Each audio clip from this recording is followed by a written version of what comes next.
हम सब ने बचपन में या अभी भी पोटैटो चिप्स तो बहुत खाया होगा और मैक्सिमम चांसेस है कि आपने लेज ही सबसे ज्यादा खाया हो।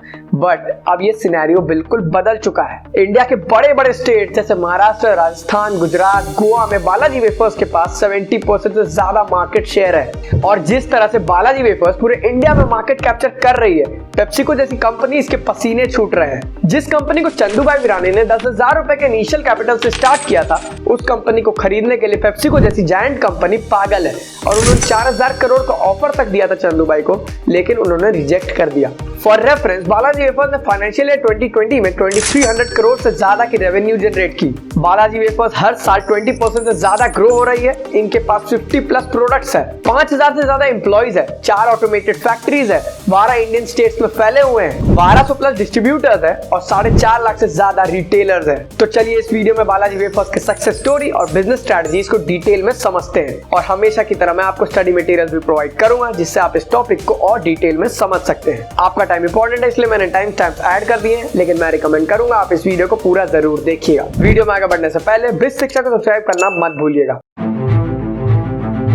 आज बालाजी वेफर्स एक बड़ा नाम नहीं होता अगर चंदूभाई ने इंडियन मार्केट में ये 3 चीजें फिगर आउट नहीं की होती। लेकिन इन 3 चीजों के बारे में बात करने से पहले ये जानते हैं कि बालाजी आज बालाजी कैसे बना। आज से 40 साल पहले चंदूभाई के पिता ने उनके 3 बेटों को 20-20 हजार रुपए दिए अपना काम स्टार्ट करने के लिए। भीखू भाई और मेघजी भाई ने अपने पैसे फार्मिंग इक्विपमेंट्स और फर्टिलाइजर्स के बिजनेस में लगा दिए और इवेंचुअली उनके पैसे डूब गए। लेकिन चंदूभाई ने अपने पैसे को बचा के रखा और तब तक के लिए एस्ट्रॉन सिनेमा में काम करने चले गए। इस जॉब के साथ वो पोस्टर चिपकाने का काम, सिक्योरिटी गार्ड की नौकरी और भी बहुत सी चीजें करते थे, जिससे मिला जुलाकर उन्हें 90 रुपए महीने के मिल जाते थे। कुछ समय बाद चंदूभाई एंड फैमिली को एस्ट्रॉन सिनेमा में कैंटीन खोलने का कॉन्ट्रैक्ट मिला और वहां वो सैंडविच सेल करने लगे। बट यहाँ भी एक प्रॉब्लम थी, सैंडविच पेरिशेबल आइटम है, वो 2-3 दिन में खराब हो जाती है, तो उन्हें लॉसेस होने लगे। तो उन्होंने बिजनेस चेंज करते हुए पोटैटो वेफर्स की ठेली लगा ली। सिनेमा में पोटैटो वेफर्स की डिमांड तो बहुत बढ़ गई, लेकिन उन्हें हमेशा गाली सुननी पड़ती थी डैमेज पोटैटो वेफर्स और लेट सप्लाई के कारण। बहुत ज्यादा परेशान होने के बाद उन्होंने घर में ही 10,000 रुपए लगाकर पोटैटो वेफर्स बनाना स्टार्ट कर दिया। उनका बिजनेस चल पड़ा,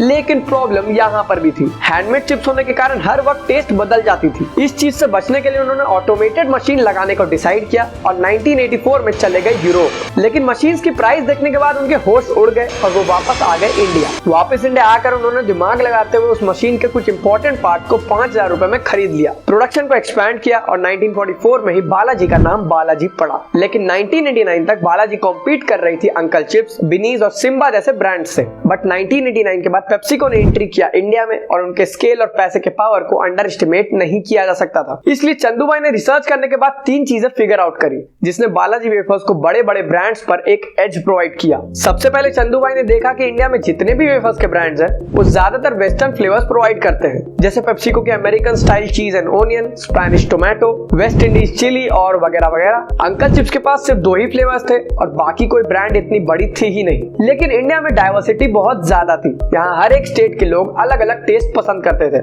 जैसे महाराष्ट्र में चटपटा, राजस्थान में मसालेदार, गुजरात में स्वीट एंड स्पाइसी। इसलिए चंदूभाई ने वोकल फॉर लोकल को चूज किया और हर एक रीजन के हिसाब से अलग अलग प्रोडक्ट्स लॉन्च कर दिए। जैसे महाराष्ट्र के लोगों को चाट चस्का, राजस्थान में फ्लेमिंग हॉट या मसाला मस्ती और ऐसे ही टीनेजर्स के लिए पिज्जा फ्लेवर्ड वेफर्स। इसके साथ चंदूभाई को अपने ब्रांड के नेम को कुछ वेस्टर्न स्टाइल में भी रखने को कहा गया, क्योंकि उस समय इंडियंस वेस्टर्न चीजों को बहुत भाव देते थे। इसलिए अंकल चिप्स और लेस जैसे ब्रांड बहुत फेमस हुए। लेकिन चंदूभाई ने देखा कि बालाजी जितना इंडियन नाम है उतना ही रिमेम्बरेबल भी है, क्योंकि ब्रांड नेम सिर्फ आपके प्रोडक्ट्स या रीजन को देखकर नहीं रखा जाता। ब्रांड नेम ऐसा होना चाहिए जो आपके दिमाग को हिट करे, एक बार सुनने के बाद याद रहे और इजी टू स्पेल हो। लेकिन सिर्फ लोकल अप्रोच अपनाने से आप अपने ब्रांड को नेशनल लेवल में नहीं ले जा सकते हैं, इसलिए अभी बहुत कुछ करना बाकी था। बालाजी के कुछ और स्ट्रेटजीज को समझने के लिए हमें लेस के बारे में कुछ जानना होगा। पेप्सिको ने इंडियन मार्केट पर अपने रिसर्च में पाया कि इंडियंस कम पैसे में बड़ी चीजें लेना पसंद करते हैं। फॉर एग्जाम्पल, एक बच्चे को अगर 10 रुपए में एक बड़ी पैकेट लेस मिल रही है इन कंपैरिजन टू एक नमकीन की पैकेट या फिर एक केक, तो उसे लेस ही चाहिए होंगे। उन्होंने इसी माइंडसेट का फायदा उठाते हुए अपने पैकेट्स के साइज को बड़ा कर दिया,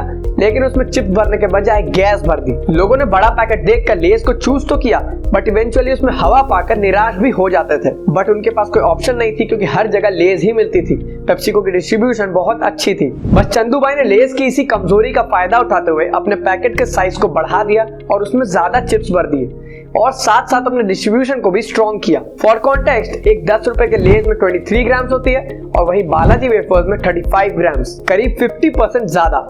लेकिन इस चीज को लेज भी तो कर सकती थी, एक्चुअली नहीं कर सकती थी। पेप्सी को एक मल्टीनेशनल ब्रांड है, उनके ऑपरेशंस मल्टीनेशनल रूल्स के हिसाब से होते हैं और एक लोकल कंपनी के कारण वो अपने रूल्स को चेंज तो नहीं करते और ये करने से उन्हें लॉस भी होता, लेकिन बालाजी को नहीं होता क्योंकि बालाजी के पास दो बड़ी बड़ी बेनिफिट्स थी।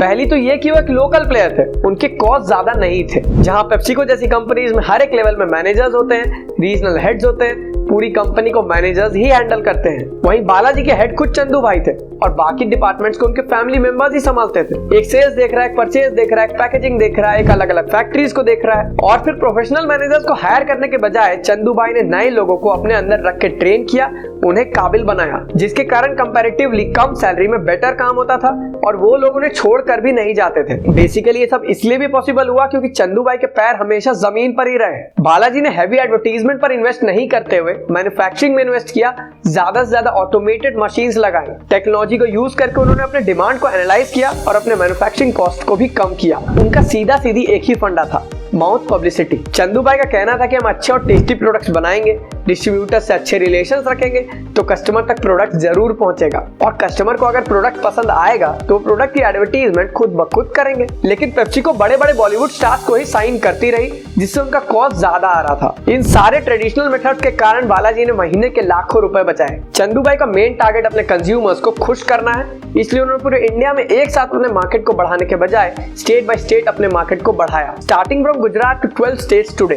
लेकिन मैंने वीडियो के शुरुआत में 3 चीजों की बात करी थी। पहली है रीजनल फ्लेवर्स, दूसरी है मोर क्वांटिटी एंड एफिशिएंसी, लेकिन थर्ड है प्रोडक्ट डाइवर्सिफिकेशन। एक्चुअली ज्यादा क्वांटिटी और क्वालिटी देने के कारण बालाजी को सेल्स तो मिल रही थी, लेकिन उनके प्रॉफिट्स उतने ज्यादा नहीं हो रहे थे। और इस चीज को टैकल करने के लिए बालाजी ने अपने रीजनल स्ट्रेटजी को और आगे बढ़ाते हुए नमकीन स्नैक्स इंट्रोड्यूस किया और प्रीमियम पैकेजिंग के प्रोडक्ट्स भी इंट्रोड्यूस किए। प्रीमियम पैकेजिंग से मेरा मतलब है इस तरह की पैकेजिंग। इस पैकेजिंग से बालाजी कॉम्पीट कर रही थी प्रिंगल्स से, अंकल चिप्स के सेगमेंट में क्रंच एक्स, हल्दीराम्स के सेगमेंट में बनाना वेफर्स और नमकीन मिक्सचर्स, डोरिटोस के सेगमेंट में nachos, Cheetos versus Sogou balls, diamond rings versus pop rings, Kurkure versus चटका पटका। और ऐसे ही बालाजी के पास आज के दिन 50 से ज्यादा प्रोडक्ट्स हैं और बेसिकली उन्होंने किसी ब्रांड को नहीं छोड़ा है। जहां पहले बालाजी की 70% सेल्स पोटैटो वेफर्स से आती थी, वहीं अब वो 40% पहुंच चुकी है। बाकी शेयर नमकीन स्नैक्स की है और नमकीन स्नैक्स में प्रॉफिट मार्जिन ज्यादा है, तो उनकी प्रॉफिट भी बढ़ते जा रही है। लेकिन इस सबके बावजूद आपके जर्नी में चैलेंजेस भी आएंगे और चंदू भाई ने भी बहुत से चैलेंजेस को फेस किया। पहली तो ये कि जिस कंपनी को उन्होंने ट्रेडिशनल मेथड से ग्रो किया, अब उस कंपनी में नेक्स्ट जनरेशन के लीडर्स आ रहे हैं और अब ट्रेडिशनल मेथड्स उतने कारगर नहीं है जितने पहले थे और पेप्सिको बालाजी को डिस्ट्रॉय करने के लिए कोशिश करते रहती है। जैसे 2019 में पेप्सिको ने बालाजी पर केस किया कि बालाजी रंबल्स में उन्होंने लेज मैक्स के वेफर डिजाइन को कॉपी किया है, लेकिन एट द एंड वो केस को हार गए और उन्हें अपने डिजाइन को चेंज करना पड़ा। इसी तरह पेप्सिको ने अपने पैसे के पावर को यूज करके अंकल चिप्स को भी खरीद लिया था। अगर अंकल चिप्स नहीं बिकती तो उससे भी डिस्ट्रॉय कर देते। लेकिन फिर भी बहुत से चैलेंजेस आने के बावजूद चंदू भाई एंड फैमिली ने अपने दिल और दिमाग को यूज करते हुए बालाजी को बहुत अच्छे से ग्रो किया है और ऑब्वियसली वो रुकेंगे नहीं। इन फ्यूचर हमें हर स्टोर में लेज के जगह बालाजी वेफर्स ही दिखनी चाहिए, ये मेरी इच्छा है। आप मुझे बताइए, क्या आपने बालाजी के प्रोडक्ट्स यूज किए हैं और अगर किए हैं तो आपको कैसे लगे। इस वीडियो के स्टडी मटेरियल्स के लिंक मैं डिस्क्रिप्शन में दे दूंगा, आप जाके पढ़ सकते हैं। अगर ये वीडियो कुछ वैल्यू ऐड करती है तो आप हमें सपोर्ट कर सकते हैं सुपर थैंक्स के थ्रू। और बिज शिक्षा को सब्सक्राइब और वीडियो को लाइक करना मत भूलिएगा। मिलते हैं अगले वीडियो में। जय हिंद, जय भारत।